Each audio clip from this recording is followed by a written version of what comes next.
I have a bank card. My bank card stayed in his wallet. I never left the house. Okay, when we first got together, I never went anywhere. I took care of 3 dogs and a family member. He left me in the house days on end with no food in the house at all. And I wasn't working, so I had to figure out a way to put food in the refrigerator for everybody. I had to pick up the dog crap. I had to do the laundry. I kept the house immaculate. Then he comes to me and tells me, oh, well, I used to pay my ex-girlfriend to do that. It took him 2.5 years to buy me a $3 bill. It took him another 2.5 years to buy me a purse.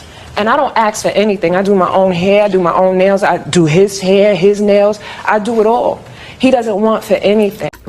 As a Black woman who has dated white men in the past, these are some of the things that I've faced and heard in my relationships. One of them, my first white boyfriend always made comments about my hair, especially when I changed it. Or maybe it was just like getting it done. I was wearing weaves, and I remember the first time he had touched it and he was just like, oh. I got really insecure about it, and so I would never let him touch my hair when we were being physical or just anytime. He'd be like, I don't understand why you have to wear fake hair. I was like, this isn't fake, it's human. So another time he actually invited me to his parents' house, and I was driving from school, and he was about midway to my home, so I always would try to stop to see him. The first time that he invited me with his parents knowing, I came and we were just hanging out in the basement. I was seeing his childhood through the lens of, his parents' home. And we were just hanging out when his parents got home and we came upstairs. This was really uncomfortable because when we went upstairs, his dad took one look at me and could not look at me for the rest of the night.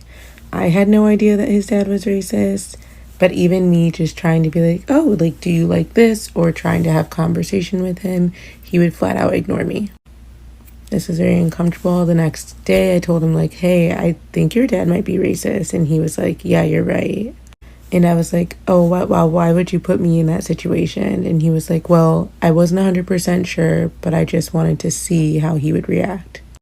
So this was also extremely damaging to my security and self because I had this feeling oh, this person chose to be with me, but it was more so just testing how much they could gauge the anger that their parent would feel for them rebelling against their wants. After years of us dating, I was always being snuck into his family house, and I would be snuck out before his dad woke up at a certain time. So I would have to drive home super early in the morning before his dad found out. So we dated for 4 years, and for that first year I had met his parents, and then he kept me a secret for 3 years. And the last year before we officially broke up, his parents allowed me to come to Christmas dinner. I sat on the couch with him, and I remember laying on his shoulder, and I remember feeling his dad's eyes just burning a hole in my skull. And before Christmas, he was like, Dad, I want to bring my girlfriend to our lake house with our cousins. I want her to meet everyone. And his dad was like, you will not embarrass me like that. So I remember I had all my stuff packed, and I was laying in my bed waiting for him to give me the answer. And he calls me and he's like, I'm sorry, you can't come. And he's like, I'm pulled over on the side of the road because I don't know what to do, if I should just turn around and go home. But it's he chose to go up north and leave me. So now my other partner was another guy that I met in college. This one was more covert. I actually remember my ex, the first one I was just telling you guys about, flying to Australia. I was doing a study abroad there. And I knew this guy, the second one, from my class, and we would just text and stuff. And he was trying so hard to take on the role that my boyfriend at the time had. And I was just I just want to be friends with you. I just want to be friends with you. And it wasn't until I knew that my first boyfriend was never going to choose. He was never going to pick between me and his family, that I finally was okay, I'm willing to give this other guy a try. Now, this other guy was a lot more covert. He actually idolized Black culture. He was obsessed with Tyler, the Creator. He loved like all of the fashion and the just a culture vulture. And I was going through such a stressful period because he had convinced me to move to New York with him. And I did. My dad had just bought me a Mercedes to have, and I ended up driving my car to New York. He had convinced me that because I worked in Manhattan and he worked in Brooklyn, that he should be able to drive my car. My dad also gave me like $2,000 that I could have in case of emergency. And he would constantly convince me to use the money that my dad had in savings instead of the money that he made or the money that his parents would give him. So I ran out of money, and I remember one day, like, he was driving my car home from work and he actually ended up crashing my car. Till this day, he has not paid me a single dime for the damage that he did to my car. And his parents were like, well, insurance should cover it. He also told me that, like, because my mom lived in an apartment, that we were probably just like low income people. And then he ended up like randomly coming down to my mom's apartment and being like, oh wow, this is a lot better than I thought. He had actually said some things like, we live in a nice house, like you live in an apartment. And he would also send me like very damaging texts, like from 6 p.m. or whenever I'd lay my head down to like 6 a.m. in the morning. And they would say things like, I helped heal a black girl. He would also do like really weird abusive behaviors, and then I would like dissociate or detach, and then he would try to have sex with me afterwards. I remember like when we had to come home from New York, I lived with his family, and he didn't want to work like a regular job because he was working to be an artist, and I took on 2 other jobs. So I was like a yoga instructor / working at the front desk, and then I remember I was like training for a restaurant job that would work from like 5 p.m. till maybe 12 midnight. And I came home from my training that night, and he was convinced I was drunk, though I had nothing to drink. Like, I literally drove home, and he lived like 30 minutes from the job.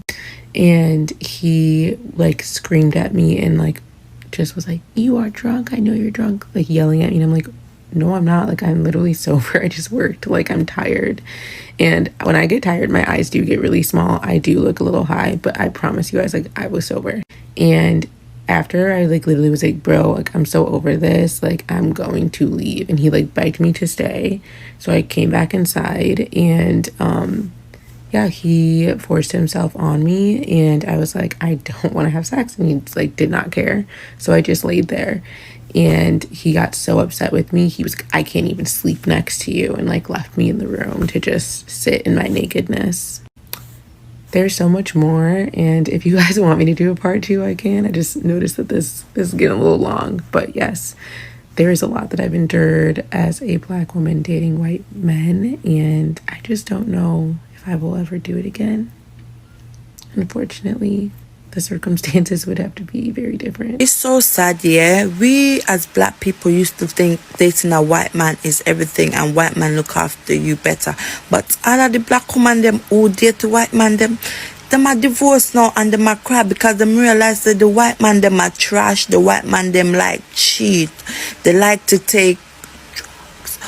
Them like drink and them things there, and them love cheat. Them man here. Some of them never have confidence until we black people pick them up and give them a little confidence, and then them start cheat on you. When you meet a white man over the age of 35, them never married, them never have no pitney, run. And some of them still live at home with them man. Run from them, me I tell you no. If you don't meet them on the dating site, or no run, them man they no good. Something wrong with them. Them have some health problem. Okay, as a black woman that has dated outside my race, I have a message for other black women. Yesterday, I saw this video of a woman saying that she's so tired of these white men making videos saying that they're down for black women, and then all these black women in the comments falling for it. And I have to say, I agree with this, because here's the thing. White men that date black women truly in real life are not on here boasting about it 99% of the time. They just go and do it. And what I find interesting is the women that are always in these white men's comments are the ones that have never dated a white man. I have dated white men, okay? And what I hate hearing black women say is, oh, black men ain't shit. Black men are this, black men are that. I'm gonna go and get me a white man. That's gonna solve all my problems. No, it's not. Like, have you ever read a history book? Just because someone is white does not mean that they're this knight in shining armor that's gonna come and pay your bills and solve and sweep you off your feet. Honey, there are jerks all around the world. It doesn't matter what color they are. And trust me, there's a lot of white men out here that are trash. Okay? So stop acting like your dreams are gonna come true. Stop putting white men on a pedestal and stop simping over these white men that are benefiting off of your desperate need to be like accepted by white men. Because I feel like it's almost like y'all have this dream idea of, oh, I've never dated a white man, but I'm gonna go and get me one and it's gonna be like this.